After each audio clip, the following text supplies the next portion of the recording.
권율이 이제 제일 먼저 찾아옵니다. 조선 수군이 80%가 전멸하고 뭐 방어할 방법이 없다. 어떻게 하면 좋겠냐.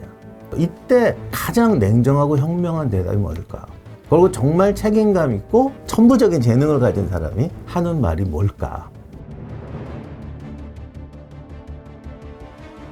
안녕하세요, 임용환입니다. 제가 원래 전공은 한국사, 조선전기 국가체제 전공이에요. 요즘은 또 어떻게 전쟁사 하다가 삼국지 하다가 뭐 이렇게 자꾸 영역이 발전했는데, 그냥 간단히 말씀드리면 제가 조선전기 국가체제로 시작을 해서 전쟁이라는 것이 국가와 국가 간의 전쟁이니까 전쟁사, 군제사 쪽으로 계속 공부를 해왔고, 또 우리나라 것만 봐서는 안 되니까 서양 것도 보고 동양 것도 보고 하면서 영역을 확장시켜 왔어요. 그냥 전체적으로 보면 역사적으로 봤을 때 훌륭한 일을 한 분들, 그리고 상당히 높은 위치에 있던 분들은 어떤 직종이든지 스트레스와 간섭을 안 받을 수가 없어요. 특히 어떤 큰 국가적인 전쟁을 한다거나 원정, 정복 전쟁을 할 때 이기기도 해야 되지만 얘들이 돌아온 다음에 야, 이거 누구는 영웅되고 나는 악마되고 이러면 어떡하지? 이런 생각을 안 할 수가 없죠. 그러니까 항상 정치적 압박이 들어오고 곤경을 당하는 분들도 많고, 그럼에도 불구하고 이런 것들을 이겨내는 데는 이순신 장군은 그런 직접적인 기록은 안 했지만 보편적으로 봤을 때는 결국 사명감이라고 생각합니다. 우리가 이제 좋게 말하면 이걸 애국심 사명감이라고 생각하는데, 인간은 또 인간이기 때문에 자기 자부심이라는 측면이 있어요. 자기 자부심 그럼 왠지 좀 개인적인 것 같잖아요. 안애국적인 것 같고, 그런 뜻이 아니라 어떤 일이든 자기 책임과 자기 주어진 일을 할 때는 자기 자부심이라는 게 있어야 돼요. 왜 우리가 장사를 해도 어떤 분은 내가 돈 벌려고 하는 것이지 뭐 손님들이 만족하고 뭐 즐거워하고 순 거짓말이다. 그냥 돈 벌리면 좋은 것이라고 하는 분도 있는데, 그것도 좀 과장된 말이에요. 정말로 음식을 개발해서 사람들한테 많이 팔리는데도 무조건 사람들이 좋아하는 거에 맞추는 게 있고요. 물론 망하면 안 되죠. 그렇지만 돈을 내가 한 10%, 20% 정도는 이익이 줄더라도 음식이란 일해야 된다는 철학을 갖고 매진하는 사람이 있어요. 그런 철학을 가지려면 또 올바른 어떤 사람들이 좋아해야 돼. 건강한 음식은 적어도 음식은 사람들에게 해롭으면 안 돼. 뭐 이러한 어떤 자기 철학과 자기 자부심이 있어야 돼요. 근데 이순신 장군 같은 경우는 군인으로서의 어떤 책임감, 사명, 해야 하는 일, 부하들에 대한 지휘관의 어떤 입장, 이런 게 확고합니다. 그래서 가끔 전쟁사를 보면 부하들이 죽는 거에 극도로 그게 그냥 목적이겠어요. 내 부하들이 희생당하면 안 돼. 한 명이라도 죽으면 안 돼. 또는 목표, 100명이 죽어도 1000명이 다 죽어도 좋아. 목표를 달성해야 돼. 이게 극단적으로 하는 사람들이 있거든요. 그런데 이순신 장군은 절대 극단이 아니고 극한으로 가요. 예를 들면 내가 이번 전투를 할 때도 애꿎은 병사 한 명이라도 죽이지 않기 위해서 최선을 다해야 된다. 하지만 전략적 목표를 포기할 수는 없다. 이 두 가지를 같이 하는 양반이거든요. 근데 그걸 두 가지를 같이 하는 사람은 책임감, 사명감, 자부심, 군인이란 무엇인가, 나는 어떤 사람인가에 대한 확고한 신념과 철학이 다 있어야 됩니다. 그렇게 안 하면 이걸 못해요. 그래서 어떤 역사적으로 정말 많은 사람들을 봤을 때 이순신 장군도 그런 것이 없다고 저는 생각해요. 이제 이순신 장군이 임진왜란 때 어머니, 아들, 전우를 모두 잃었잖아요. 어머니가 이미 병환이 있었어요. 그래서 그 안부를 묻고 막 이랬는데, 이제 석방이 되니까, 또 석방이 됐다고 해도 이게 아직 전쟁이 끝난 것도 아니고 이런 상황이다 보니 어머니 입장에서는 반드시 봐야겠다라는 생각을 했던 것 같아요. 그래서 죽기 전에 얘를 봐야겠다. 왜냐면 벌써 몇 년 동안 못 보고 있었으니까. 그래서 배를 타고 이제 만나기로 한 거예요. 한양에서 석방되자마자 백의종군 하라고 했으니까 권율이 있던 총사령부로 갑니다. 거기로 가는데 중간에 이제 아산에서 오니까 배 타고 내려서 만나기로 한 건데, 배에서 오다가 어머니가 돌아가셔요. 그러니까 다음날 만나기로 했는데 이렇게 오다가 바로 돌아가시거든. 그러니까 그 충격이 정말 컸죠.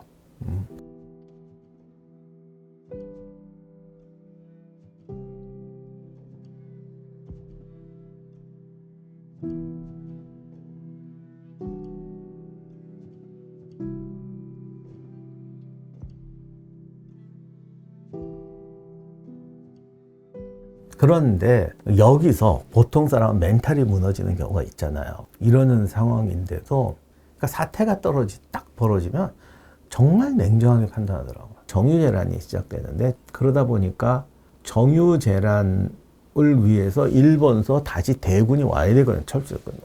이거를 부산항 앞바다에서 요격을 해야 된단 말이에요.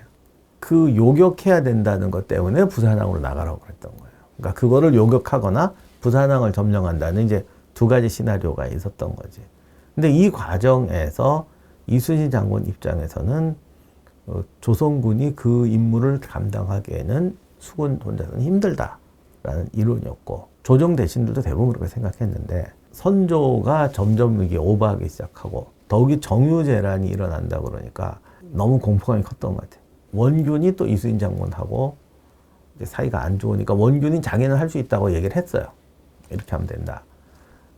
그것도 좀 명확하진 않은데 여러 정황 증거를 보면 분명히 그렇게 한 것 같아. 그러니까 가뜩이나 여러 가지 얘기가 배경이 또 있는데 그건 빼고 요것만 갖고 말씀드립니다. 그거 말고 하여간 그렇게 해임되니까 원균 보고 부산으로 가라. 원균도 사실은 이거 틀렸구나 싶었는데, 하면 안 되는데 싶었는데 명령이 내려온 거지. 그러니까 그건 원균의 책임도 있고, 어쨌든 조선 수군이 전멸하는 상황은 안 만들어야 될 거 아니에요. 그런데 여기서 이제 원균의 능력이 확고하게 드러나 버린 거죠. 7천량 터지고 나니까 권율이 이제 제일 먼저 찾아옵니다. 어떻게 되냐. 조선 수군이 뭐 지금 80%가 전멸하고 뭐 방어할 방법이 없다. 자, 이제 당신이 해결해 줘야 되는데 어떻게 하면 좋겠냐. 이때 보통 사람 뭐라고 얘기할 거예요? 여기서 어떤 위대한 장군도 사실 방법은 없어요. 특별한 방법이 없어. 이때 가장 냉정하고 현명한 대답이 뭘까? 그리고 정말 책임감 있고 뭐랄까 그런 천부적인 재능을 가진 사람이 하는 말이 뭘까? 순식간에 얘기합니다. 내가 가서 보겠다. 당장 가서 상황 보고 연락하겠다. 그리고 바로 떠나요. 지휘관이 현장에 간다는 건요, 어떻게 보면 시험대에 오르는 거예요. 그렇게 할 수 있는 사람은 자기 능력에 대한 확신과 사명감이 확실한 사람만 그렇게 할 수가 있어요. 보통 사람은 뭐 상소 쓰자, 뭐 왕한테 항의하자, 뭐 병력 뭐 이러지. 일단 내가 가서 보겠다. 이게 뭐야? 지금 이게 다 망가진 거 알잖아. 그러더라도 가겠다고 하는 거는 내가 가서 최선을 다하겠다라는 거예요. 그런 자부심과 용기를 발휘하는 사람 진짜 많지 않고, 즉각적으로 가겠으면 내가 가서 보겠소다 한 태도 잘 안 나옵니다. 내가 가서 보겠다는 건 방금 말씀드린 그런 능력에 대한 자신감이 있는 사람만이 하는 거예요. 전쟁이라는 건 정말 나도 죽을 수 있고, 근데 정말 전쟁터에 간 지휘관은 자기가 죽는 것보다 부하들 죽는 게 더 가슴 아파요. 아무리 우리가 볼 때 막 나쁜 사람이라고 그래도 아닌 척 할 뿐이지, 그 부하들 죽어나가는데 속 편할 사람이 어디 있겠어요. 편하지 않아요. 그러기 때문에 어떤 전쟁터에서 결정을 내린다는 건 정말 쉬운 게 아니거든요. 일단 전술에 대한 확고한 철학이 있어야 돼요. 그리고 그게 옳아야 돼요. 지휘관이 자기 위치와 책임에 맞는 전술과 행동을 한다는 것은 굉장히 여러 가지 자질이 필요한데, 이순신 장군 같은 거와 원균을 비교해보면 원균은 딱 어디서 멈춘 사람이에요. 그 어느 특정 영역에서만 통해. 그런데 이순신 장군 같은 경우는 지구전, 뭐 습격, 과감한 습격, 어떤 시간을 끌어야 될 때, 싸우지 않아야 될 때, 싸워야 될 때, 과감하게 습격해야 될 때, 우리 모두가 죽어서라도 해야 될 때, 이런 어떤 전쟁사에서 보면은 굉장히 넘어가기 힘든 영역들이 있거든요. 이거를 다 해요. 그거를 보면은 자신의 위치에 대한 어떤 사명감뿐만이 아니라 그걸 할 수 있는 역량에 대해서 오픈 마인드가 있는 거죠. 그리고 하늘 위에 하늘이 있다 했을 때는 그 하늘을 정복해서 내가 거기에 가서 그런 행동을 하겠다는 그런 확고한 자세가 있는 거예요. 이게 사회에서도 다 반영이 돼. 내가 사는 세상은 절대 고정된 세상이 아니야. 그리고 그걸로 평생 벌어먹고 살 수 있는 역량이란 건 없어요. 적어도 계속 변화하는 환경과 새로운 도전에 대해서 마음을 열고, 새로운 환경이 내 앞에 왔을 때, 뭐 우주 하늘 그러면 너무 커 보이니까 조그만 환경이 왔을 때 내가 가진 경험을 여기다 넣어서 어떤 게 장점이고 어떤 건 고쳐야 되겠구나. 내가 여기서는 A라는 방법으로 성공했는데 이제 환경이 바뀌었으니까 A를 A-로 바꿔야겠구나. 이 정도 노력은 해야 된다는 거죠.